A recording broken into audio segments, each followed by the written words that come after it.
Yes, it's giant Ape-ril. Hooray!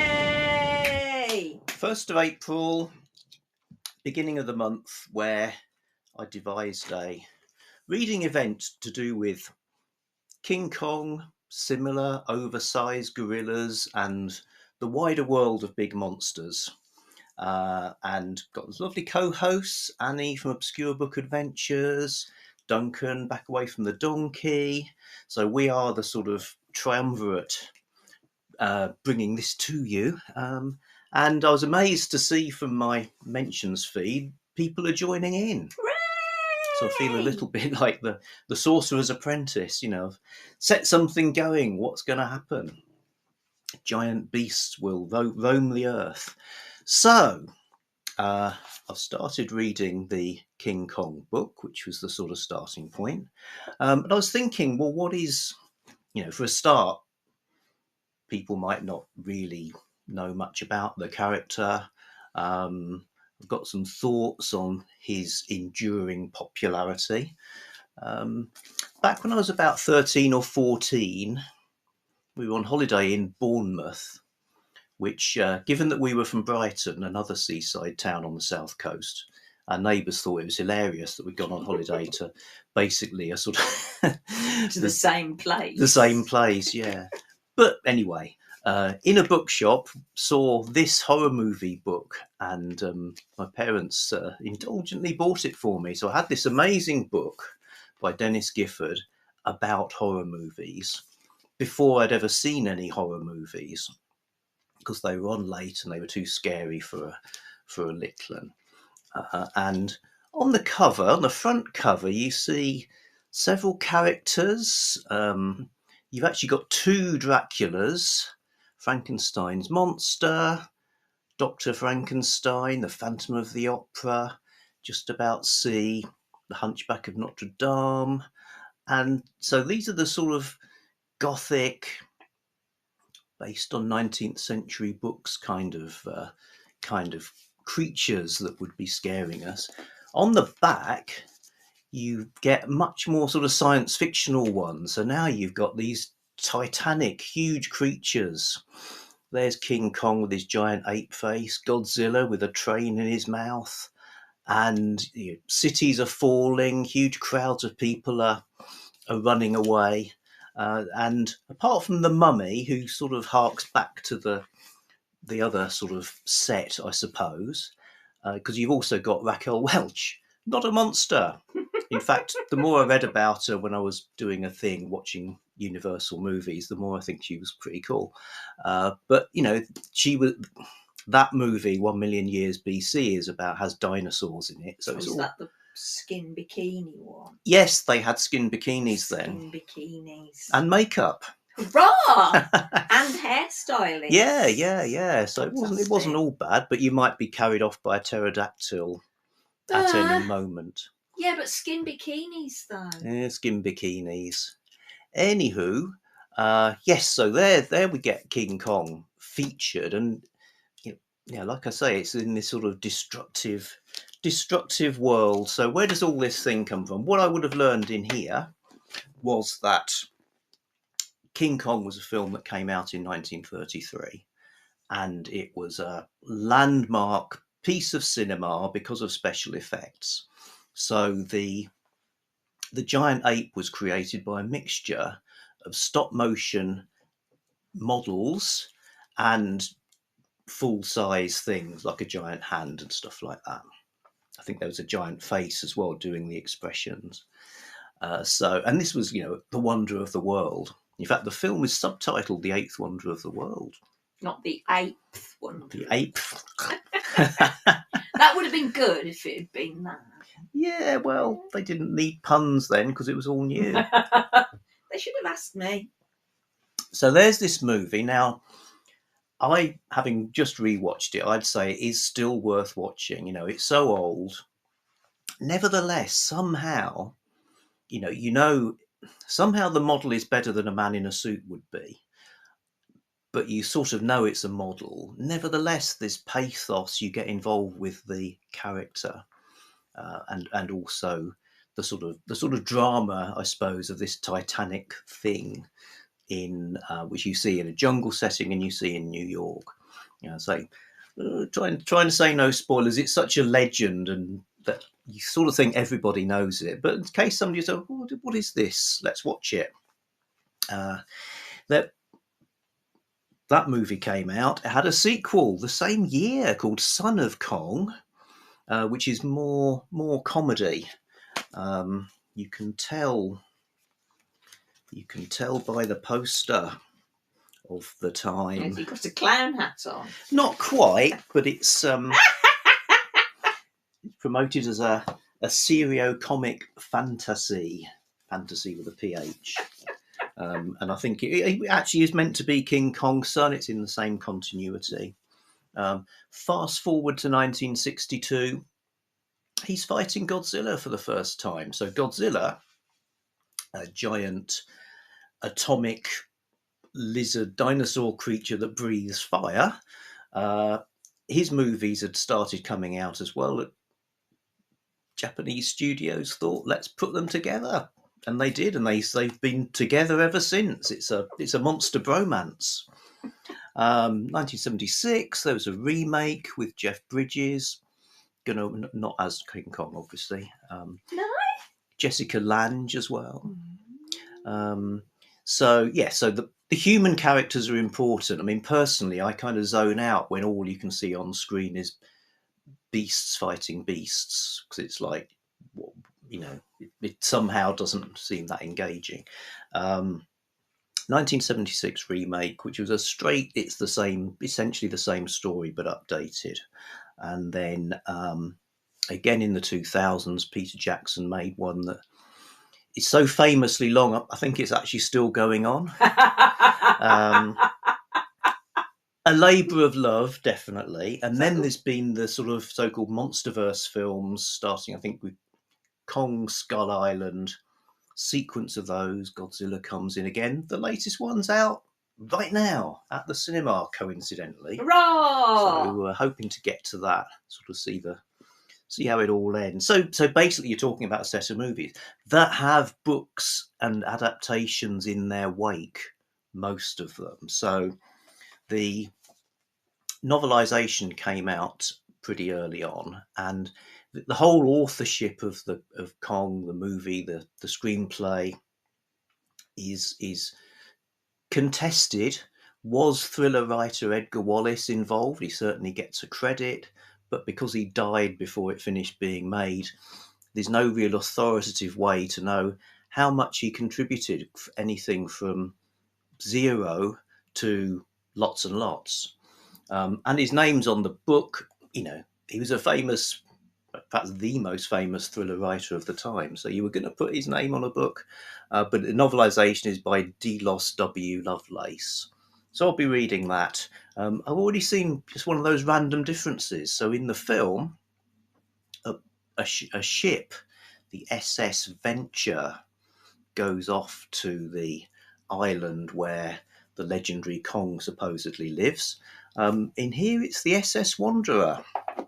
So, and there were other adaptations too in papers and magazines, slightly different ones. So, like any sort of powerful myth, there are sort of multiple versions go splintering off from the source material. I don't think there was a novelisation of the 76 remake, but pretty much everything since then has had adaptations.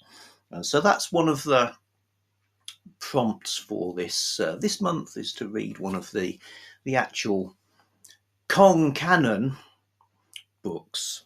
But then there are also Kong copies, like the movie Konga and various others.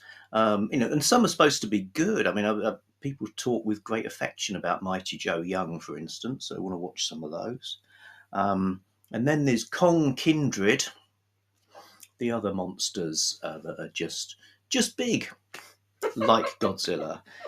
So to gear up for this month of Ape-ril reading, like I said, I rewatched the film. So, I read about it in here as a kid, and then it came on fairly early evening in the 70s.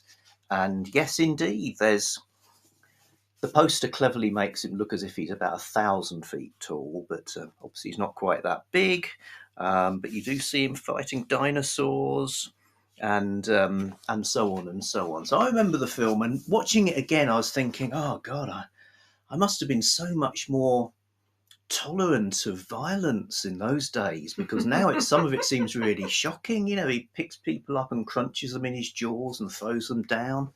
Even though apes are, I believe, gentle vegetarians. They are gentle vegetarians. It's a bit of a, I mean, there's lots of problems with it, obviously, not least the makes apes look like the bad guys. But yes, I was thinking, good grief. The reason is it's actually different because those scenes had been censored and have only been restored more recently. So some of that stuff is you wouldn't have seen. The other thing is sort of sexual content, which, I mean, some of the publicity sort of implies that you're going to see Komg unwrapping Anne Darrow, character name, Fay Wray, actress, sort of peeling her clothes off. It happens to some extent. There's laciness, but it's not terrible. However, I think if I was the censor, it's the soundtrack. There's aspects of the soundtrack that give it a strongly sexual undertone. I'm talking kind of I'll have what she's having sort of stuff. So, but it was really good. On behalf of whom? Fay Wray or the ape? Fay Wray. Ooh, ah. Oh. Oh. Just another thing about the movie is I think it is a spectacle, but it's also about spectacle. So the scene that I found the most sort of potent is so basically, just to give you some of the plot that's not too spoilery, there's a sort of nature film director called Carl Denham, who's made his reputation going into the wild and filming wild animals close up, and he's the one who wants to go to this rumoured King Kong Island, okay, and he wants to take a woman along, and has got basically found the services of he can't get an actor to do it, so he finds a waif in the streets. Really interesting stuff. She's like starving, and she comes along and she's doing this, and on the boat that they're heading off, he doesn't explain what it is, just sort of, I want you in the film. He said, I'll just do a screen test now. So he's wearing like a safari suit and a captain's cap, and he's wielding the camera, and he's directing her to what to do, and he's saying, okay, look up, and look frightened, and scream, which of course she does. And it's like, we know that he knows that she's actually going to face actual danger, or at least that's the idea, that he's taking her into harm's way. So that's like, what a creepy guy. But also, we should know that we kind of want that to happen as well. You know, it won't be much of a film if we didn't find any giant apes and we came back. We found this little lizard instead. So we're sort of complicit in the whole, we're going to watch her really screaming in a bit. Oh, icky. Anyway, yes. Other thoughts? Why is the character so compelling? Why, in a set of classic monsters, you not only get vampires and mummies and so on, you get a giant gorilla, often facing a giant lizard. I suppose partly it's just this titanic power, but also it's an ape, you know, and it's like, I think in living. When this was first created, the whole sort of evolution controversy, you know, Darwin and all that stuff, would have been in living memory, and so it's like you're beholding this thing from the sort of abyss of time that is kind of it's our ancestor, and now we're seeing a version of that that's more powerful than us and is wrecking everything. Also, why do we want to see cities wrecked? makes no sense. That seems like a bad thing. You know, why? And it's a bit like disaster movies as well. In fact, they are, when you see monsters smashing trains and buildings, it's the same sort of thing you saw in the craze for disaster films like Towering Inferno and Earthquake that came along in the 70s, I guess. And in a way, you could sort of, as a zombie films, you know, like Civilizations Destroyed. Why do we want to see that? You know, instead of the Towering Inferno, wouldn't it be more logical to see the well-built high building that's very safe and everybody lives happily in it? It's your catharsis, isn't it? Catharsis? Catharsis, you say? I think it's... I'll spell that with a K. King Kong catharsis. Well, if it was Greek, it probably was spelled with a K.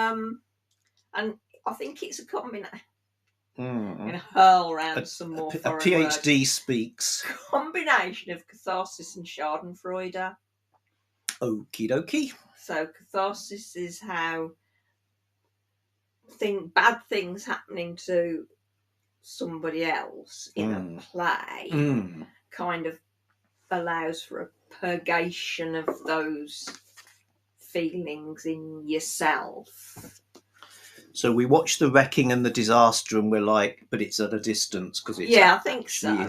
Actually is a movie. Yeah, because and it's actually never going to happen because there actually aren't giant apes. I'm sorry, but there are no giant apes. Right, yeah. And if there were, they'd be gentle vegetarians. Or any of these other dudes, really. No. Yeah, you know that.